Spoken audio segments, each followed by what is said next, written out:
ছাত্র জনতার গণ অভ্যুত্থানে দমন পীড়নের দায়ে শেখ হাসিনা সহ তার সরকারের মন্ত্রী এমপিদের বিরুদ্ধে একের পর এক মামলা দায়ের হচ্ছে।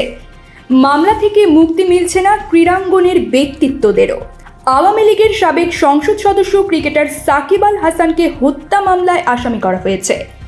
এবার বাফুফে সভাপতি ও সাবেক ফুটবলার কাজী সালাউদ্দিনের বিরুদ্ধে হয়েছে হত্যা চেষ্টা মামলা।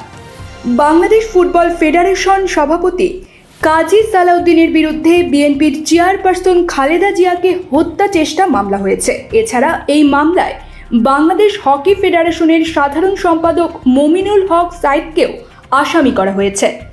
এই মামলায় আওয়ামী লীগের সভাপতি মণ্ডলীর সদস্য শেখ ফজলুল করিম সেলিম ও ঢাকা দক্ষিণ সিটি কর্পোরেশনের মেয়র শেখ ফজলে নূর তাপস সহ মোট 50 জনকে আসামি করা হয়েছে। গতকাল রবিবার ঢাকার মেট্রোপলিটন ম্যাজিস্ট্রেট জাকি আল ফারাবির আদালতে মামলাটি করেন ব্যান্ড শিল্পী আসিফ ইমাম।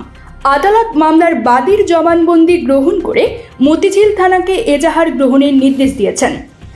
মামলার অভিযোগে বলা হয়েছে 2015 সালের 20 এপ্রিল নির্বাচনী প্রচারণার সময় বিএনপি কার্যালয়ের সামনে আয়োজিত পথসভায় বিএনপির চেয়ারপারসন খালেদা জিয়াকে হত্যার উদ্দেশ্যে আসামিরা অস্ত্রসহ তার গাড়ি বহরে হামলা চালান।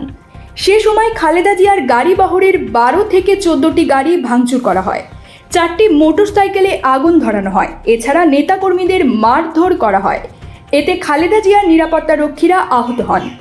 আওয়ামী লীগ ও 14 দলীয় জোটের সঙ্গে যুক্ত শেখ হেলাল, ফারুক খান, নিক্সন চৌধুরী, রাশেদ খান মেনন, হাসানুল হক ইনু, AKM মমিনুল হক সাইদ প্রমুখ মামলার অন্য আসামিদের মধ্যে আছেন।